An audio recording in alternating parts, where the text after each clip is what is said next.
Shalom. Puji nama Tuhan. Saya percaya bahwa setiap kita, semua kita dalam perlindungan Tuhan. Kita berjumpa kembali dalam ibadah online kita pada hari ini. Sebelum kita membaca dan mendengarkan firman Tuhan, kita berdoa. Bapa Surgawi, kembali kami mengucap syukur atas segala kebaikan-Mu di dalam hidup kami. Kami ada sampai hari ini itu semua karena kebaikan Tuhan. Dan kami bersyukur Tuhan atas perlindungan-Mu, penyertaan-Mu atas semua kami Tuhan. Dan saat ini kami rindu kebenaran firman-Mu. Urapi kami Tuhan Yesus. Urapi hamba, dan biarlah setiap kami yang membaca dan mendengarkan firman Tuhan pada hari ini, semuanya pasti kami menjadi orang-orang yang diberkati oleh Tuhan. Di dalam nama Tuhan Yesus bersyukur dan berdoa. Haleluya. Amin. Firman Tuhan di dalam Kisah Para Rasul pasalnya yang ke-16 ayat 23 sampai 32. Firman Tuhan, setelah mereka berkali-kali didera, mereka dilemparkan ke dalam penjara. Kepala penjara diperintahkan untuk menjaga mereka dengan sungguh-sungguh.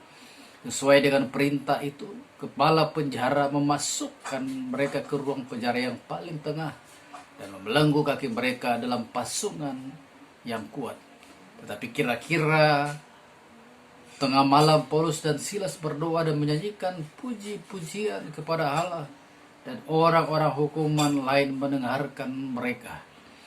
Akan tetapi terjadilah gempa bumi yang hebat sehingga sendi-sendi penjara itu goyah, dan seketika itu juga terbukalah semua pintu dan terlepaslah belenggu mereka semua.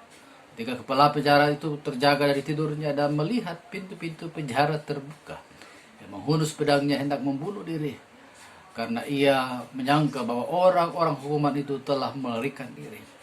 Lalu Paulus berseru dengan suara nyaring, katanya, "Jangan celakakan dirimu, sebab kami semuanya masih ada di sini." Kepala penjara itu menyuruh membawa suluh, lalu berlari masuk dengan gemetar. Bersungkurlah ia di depan Paulus dan Silas.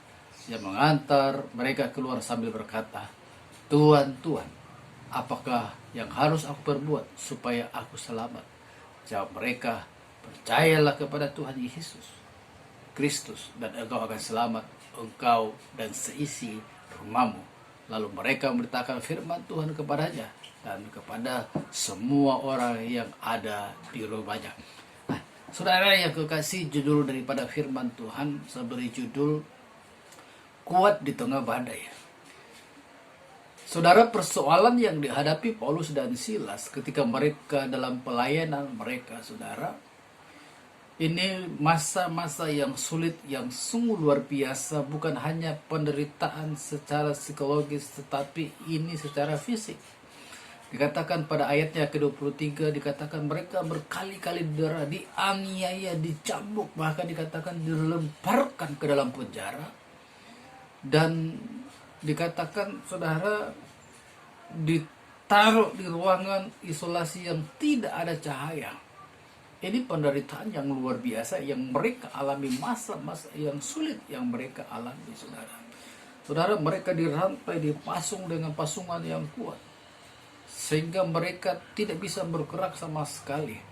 Nah, saudara, dalam keadaan seperti ini yang harus kita belajar. Apa yang dilakukan Paulus dan Silas, itu juga yang harus kita lakukan saat ini menghadapi masa-masa yang sulit, supaya kita kuat di dalam badai sekalipun.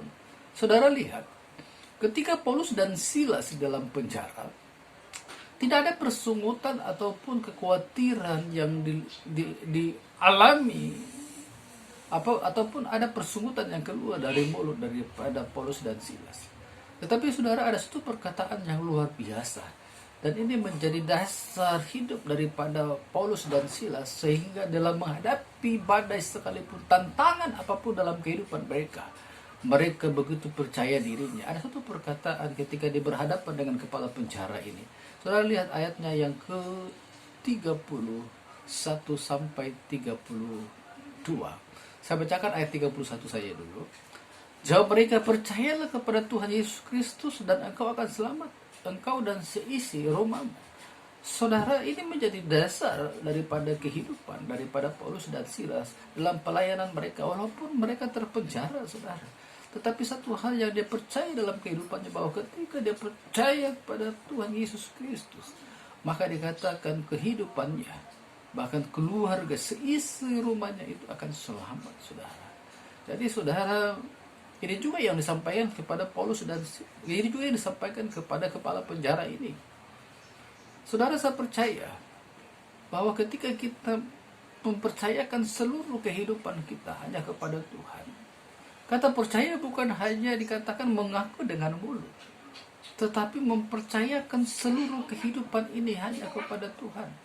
Mempercayakan hidup ini kepada Tuhan berarti tidak ada lagi namanya kekhawatiran, tidak ada lagi yang namanya ketakutan, kecewa, atau apapun itu dalam kehidupan kita. Karena kita percaya bahwa bersama dengan Tuhan kita mampu melewati badai sekalipun yang terjadi dalam hidup kita. Dan lihat saudara, kejadian yang dialami oleh Rasul Paulus ketika mereka pada tengah-tengah malam, saudara, mereka menyembah memuji Tuhan dalam keadaan terpasung, saudara. Dikatakan kira-kira tengah malam Paulus dan Silas berdoa dan menyanyikan puji-pujian kepada Tuhan. Dan apa yang terjadi? Mujizat Tuhan terjadi. Dikatakan sendi-sendi penjara itu terlepas. Saudara, selain tadi dikatakan bahwa untuk menghadapi tantangan masa-masa yang sulit ini, selain percaya kepada Yesus Kristus itu, saudara, kita harus juga, saudara, tetap memuji dan menyembah Tuhan. Penyembahan itu yang utama dalam kehidupan kita, sehingga terjadi mujizat yang luar biasa. Saudara, mungkin saat ini saudara tidak terbelenggu, terpenjara secara fisik, tetapi mungkin saudara menghadapi masa-masa yang sulit ini, ruang gerak saudara terbatas untuk melakukan segala sesuatu. Tapi satu hal harus kita belajar seperti Rasul Paulus. Dikatakan percayalah kepada Yesus Kristus, Tuhan Yesus Kristus, dan engkau dan seisi rumahmu pasti selamat. Saudara, beritakan ini, sampaikan ini kepada seisi rumah kita, bahwa percayakan seluruh kehidupanmu hanya kepada Tuhan. Dan yang kedua, saudara, lihat apa yang dilakukan Rasul Paulus sehingga dia menghadapi masa-masa yang sulit, dia begitu kuat.